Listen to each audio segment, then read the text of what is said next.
안녕하십니까. 센텀 종합병원 관절센터 진료부장 이윤성입니다.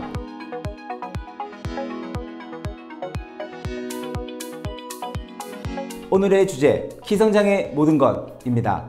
오늘은 특별히 소아청소년과 김민지 과장님 모시고 이야기해 보도록 하겠습니다. 과장님 소개 부탁드립니다.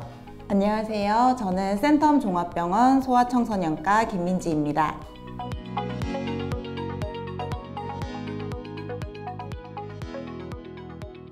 네, 최근 아이들의 키 성장에 대한 관심이 이제 늘어나면서 실제로 소아청소년과 성장 클리닉을 내원하는 환자분들이 부쩍 많아지고 있습니다. 높아진 관심만큼이나 잘못된 정보들도 굉장히 많아지고 있는 것도 사실입니다. 그래서 오늘은 부모님들께서 많이 궁금해하시고 실제 진료실에서도 많이 물어보시는 질문들 위주로 우리 아이들의 성장에 대해서 살펴보도록 하겠습니다. 자, 일단 성장 클리닉은 어떤 곳인가요? 우리 아이들이 표준 성장 곡선에 맞춰서 적절한 속도로 잘 자라는지를 체크하고 더불어 사춘기 발달, 비만 등 성장에 영향을 주는 것들을 함께 관리하여 최적의 상태로 잘 성장할 수 있도록 도와주는 곳이라 생각하시면 됩니다. 대부분 키 성장에 관심을 가지고 계신 분들이 키를 결정하는, 최종 키를 결정하는 중요한 요소들에 대한 질문이 굉장히 많습니다. 키에 영향을 미치는 요소들은 무엇이 있을까요? 흔히들 지금 많이 알고 계시는 방법이 부모님의 키를 이용한 유전적인 방법입니다. 부모님의 키의 평균에서 남자의 경우 6.5cm를 더하고 여자의 경우 6.5cm를 빼게 되면 유전적인 성인 예측키가 됩니다. 하지만 이는 부모님의 키를 토대로 한 아주 간단한 공식일 뿐이기 때문에 정확성이 많이 떨어지게 되는데요. 다만 환자의 유전적인 요소나 앞으로의 성장 추이를 예측하는데 참고 자료로 사용된다고 생각하시면 되겠습니다. 자, 그렇다면 이제 단순히 우리가 일반적으로 할 수 있는 평균을 내서 하는 방법 말고 조금 더 정확하게 체중 키를 예측할 수 있는 인자는 없나요? 있습니다. 가장 중요한 것은 골 연령입니다. 어른들도 같은 나이라 하더라도 건강검진을 해보면 생체 나이는 제각각 다른데요. 아이들도 마찬가지로 같은 나이라 하더라도 골 연령, 즉 성장판의 성숙도가 다 다르게 됩니다. 같은 키라고 하더라도 우리 아이의 골 연령이 빠르다면 성장이 빠르게 멈춰서 최종 성인 키가 예상보다 작을 수 있고 골 연령이 어리다면 남들보다 늦게까지 키가 클 수 있습니다. 따라서 성장 클리닉에서는 현재의 골 연령 및 사춘기 성숙도, 부모님의 유전적인 키를 모두 고려하여 성인 최종 키를 예측하게 됩니다. 그럼 골 연령을 측정하는 검사법이 따로 있는 건가요? 대표적으로는 왼쪽 손목의 뼈의 성숙도를 보고 각각의 나이를 측정하게 되는데요. 기본적으로는 왼쪽 손목뼈의 엑스레이를 기준으로 보게 되고 그 외에 팔꿈치라든지 아니면 골반뼈 엑스레이 촬영을 통해서 골 연령을 확인하게 됩니다. 예, 그러면은 이제 그렇게 우리가 키를 평가할 수 있는데 그런 키에 영향을 미치는 요인들 어떠한 것들이 있을까요? 잘 아시다시피 유전적인 부분, 그리고 호르몬, 영양 상태, 수면, 운동, 그리고 아이의 기저질환의 유무 등 여러 가지 요인이 복합적으로 키 성장에 영향을 주게 됩니다. 그 중에서도 사실 유전적인 부분이 가장 영향이 크다고 되어 있고 연구에 따라서는 최소 50%에서 많게는 80%까지 유전적인 부분에 의해 키가 결정된다고 알려져 있습니다. 사실 유전적인 부분은 이미 정해져 있는 부분이기 때문에 어쩔 수 없다 하더라도 나머지 영향을 주는 것들을 노력하면 되겠습니다. 운동, 수면, 영양은 기본이 되겠고요. 그 외에는 필요시에 성장 호르몬 주사를 통해서 키 성장에 도움을 받을 수 있습니다. 예, 유전적인 영향이 이렇게 큰데도 형제, 자매들 간의 키 차이가 나는 것은 유전적인 이유뿐만이 아니고 다른 여러 부분에 영향을 미치기 때문이겠는데요. 자, 그럼 방금 나왔던 얘기, 성장 호르몬 주사. 이것을 맞으면 키 성장에 도움이 된다는 건데 키 성장 호르몬, 이게 도대체 무엇인지 좀 설명을 좀 부탁드리겠습니다. 우리 뇌 속에는 콩알 정도 크기의 뇌하수체라고 불리는 기관이 있는데요. 이 기관에서 우리 몸에서 중요한 역할을 하는 호르몬들을 많이 분비하게 됩니다. 그중 성장 호르몬도 분비가 되는데요. 뇌하수체에서 성장 호르몬이 분비가 되면 우선 간에 가서 작용을 해서 성장인자인 IGF-1으로 분비가 되고, 이것이 성장판의 연골세포에 가서 뼈의 성장을 일으키게 됩니다. 예, 그래서 성장 호르몬이 많으면 좋겠지만 부족한 경우는 우리가 임의적으로 주사를 맞아서 키를 키우기도 하는 걸로 알고 있는데요. 이런 성장 호르몬 치료 어떻게 하는 건가요? 현재 성장 호르몬은 먹는 약이 아닌 주사제로만 치료가 가능합니다. 매일 자기 전에 피하 주사를 하게 되는데 팔, 엉덩이, 복부, 허벅지 어떤 부위든지 다 맞을 수가 있습니다. 처음에는 매일 집에서 주사 치료를 한다는 것에 부담감을 느낄 수 있는데, 실제로 맞아보면 주사 바늘도 굉장히 얇고 조작법도 쉬워서 초등학교 고학년 정도가 되면 아이 스스로 맞는 경우가 많습니다. 네, 그럼 성장 호르몬 치료를 했을 때 효과가 어느 정도인가요? 결국 치료에서 효과가 가장 중요한 고려사항인데요. 같은 수업을 받아도 성적이 차이가 나는 것처럼 성장 호르몬에 대한 효과도 반응이 좋은 환자부터 미미한 환자까지 다양할 수밖에 없습니다. 다만 이제 평균을 이야기해드리자면 현재까지의 대규모 연구 결과에서 2, 3년 정도 주사 치료를 하였을 때 최종 예측키에서 4에서 6cm 정도를 더 증가시킨다고 보고되고 있습니다. 즉 1년에 원래 본인이 자라는 속도에서 2에서 3cm 정도 더 자라게 된다고 생각하시면 되겠습니다.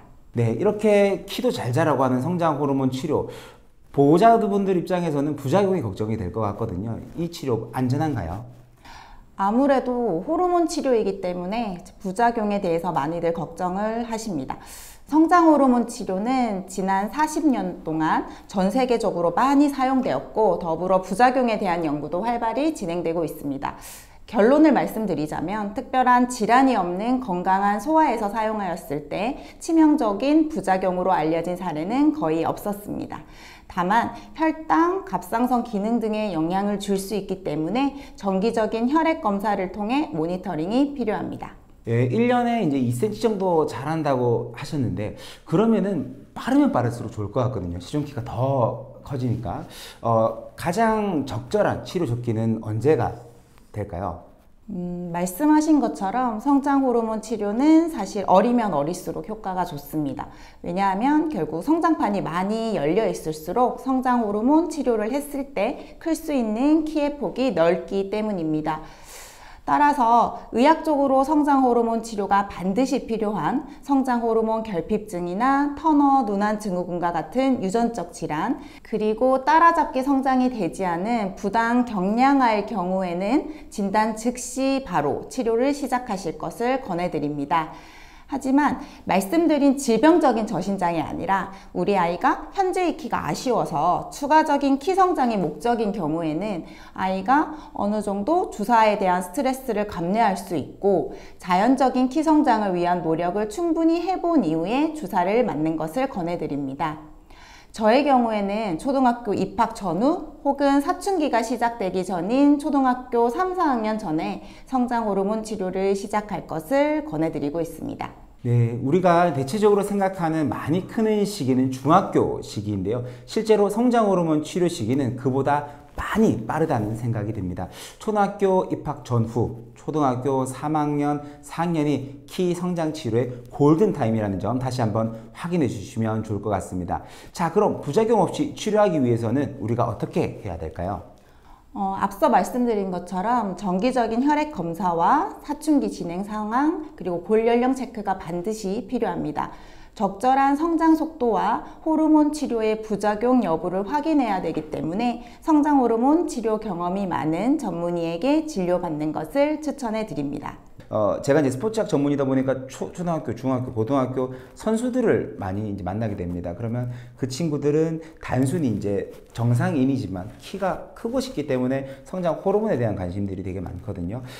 일단 가장 많이 궁금해하는 게 이제 비용적인 부분들, 그 다음에 얼마나 자주 와야 되는지에 대한 궁금증들이 굉장히 많으세요. 그래서 그런 것들에 대해서 좀 코멘트 좀 해주시면 좋을 것 같습니다. 가장 중요한 것은 결국 병적 저신장이냐 아니냐가 될 텐데요. 병적 저신장이라고 함은 동일 연령, 동일 성별의 아이들 중에서 키가 3%가 되지 않는 경우를 의미합니다. 이런 병적 저신장일 경우에는 급여가 되기 때문에 훨씬 저렴하게 치료를 시작하실 수가 있고, 앞서 말씀하신 것처럼 뭔가 미용적인 부분이라든지 단순한 정상 키에서 단순히 키를 조금 더 키우고 싶어 하는 경우에는 비급여로 치료가 진행되고 있습니다. 비용은 아이 체중에 곱하기 2만 원 정도가 발생한다 라고 알고 계시면 되겠습니다. 성장 호르몬 치료를 위해서 성장 클리닉을 내원하는 경우에는 보통 3개월에 한 번씩 내원하시면 되고요. 3개월에 한 번씩 혈액 검사를 하고 6개월에 한 번씩 골연령 체크를 한다 정도로 알고 계시면 될 것 같습니다. 예, 그러면 저희가 성장 호르몬 주사를 이제 매일매일 이제 배에 맞는 건데, 그러면은 언제까지 맞아야 되는지, 그리고 이거를 한 번에 끊었을 때 이렇게 갑자기 키가 안 자라거나 멈추지는 않는지, 그런 것들도 굉장히 궁금해 하시거든요. 일단 최소한 키 성장에 도움을 받기 위해서는 2년에서 3년 이상은 맞아야 한다라고 말씀을 드리고 있고요.